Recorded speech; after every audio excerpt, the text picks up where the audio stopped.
Yep. Tom. Thanks. Hi, Tom Bowman with NPR. Thanks for doing this. So the Taliban gained 15% more ground over the past year, according to General Nicholson. They still enjoy safe havens in Pakistan, something people have been complaining about for years, going back to Mike Mullen. And there's a bumper crop of poppy this past year in Helmand, which fuels the Taliban and also corruption. So walk me through in practical terms how you deal with all three. Nicholson wants a few thousand more trainers down at brigade level. I mean, can you push back the Taliban with just guys at brigade level? And with the Haqqanis in particular, is it time to really start hammering the Haqqani network over the border in Pakistan? I like that. Because that has not been, people have been talking about it. If I had $1 for every time someone said that, I could retire right now. And then the poppy crop, again, I was there in the spring, and nothing is being done about it. They haven't done anything for years. What do you do about the poppy? Do you either eradicate it like the old days, or do you basically buy it up and then sell it as medical morphine and help the economy? Yeah, Tom, those are great questions. It's your report, so actually, I'd love to answer, but it's your report. You go ahead. Well, I'll jump on the Pakistan. Okay, you go with Piece, Pakistan. yeah, You go with let's Pakistan, I'll go go with for a couple of others.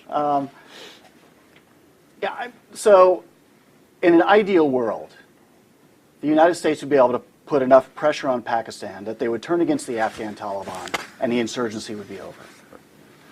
And that's been a demand from Afghans that we do that.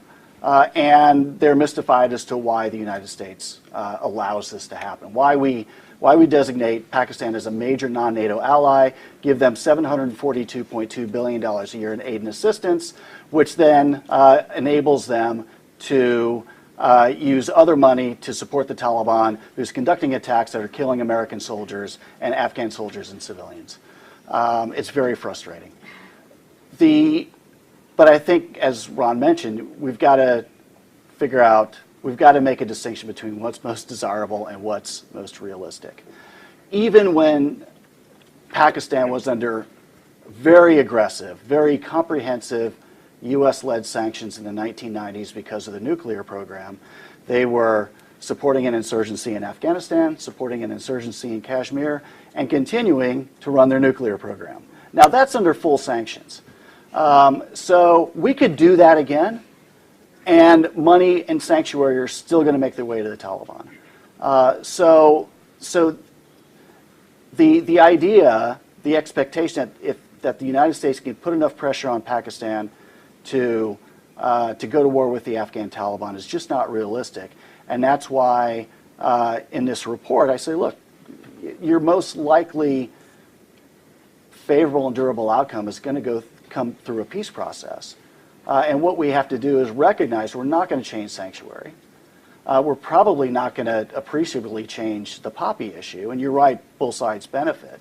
But what we can do is at least stabilize the battlefield, at least stabilize our support. So at some point, the Taliban are going to run against a high water mark.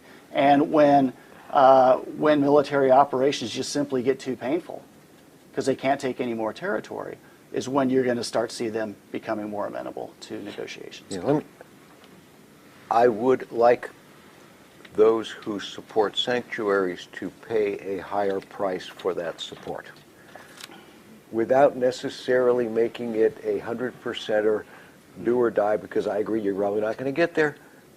But your report talks about various kinds of ascending pressures and squeezes, and I think that's an appropriate policy, including a certain amount of international isolation. Secondly, you said, can we get there with a certain amount of brigade-level advice? Yes, on one condition, because some of these things are interrelated, and that is, if the Afghans will show the political will to promote those who fight and the leaders that count, you can do a great deal. You're doing very well with the commandos right now. Trouble is, you're using them up. When you look at some of the places where they are losing ground, it is as much deplorable leadership in those places as it is any particular lack of equipment. Amarullah Saleh's forensic report on the first fall of Kunduz talked about places where people said we were driven out in heavy battle, and he said there's a few machine gun bullet holes in the wall, and no evidence that anything happened. These suckers just left. That you can turn that around with leadership, and they have people capable of that leadership if they also take the political will to back them. If the two come together, it can deliver quite a bit. And you see that in 201st and 203rd Corps in the East.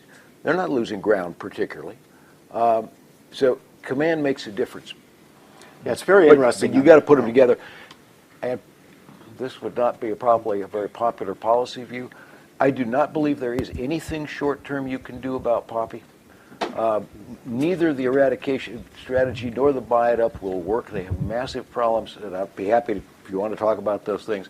So I think you're going to have to develop. You have places where people have voluntarily given it up. They were even giving it up in central Helmand, where they had the right mix of land and water.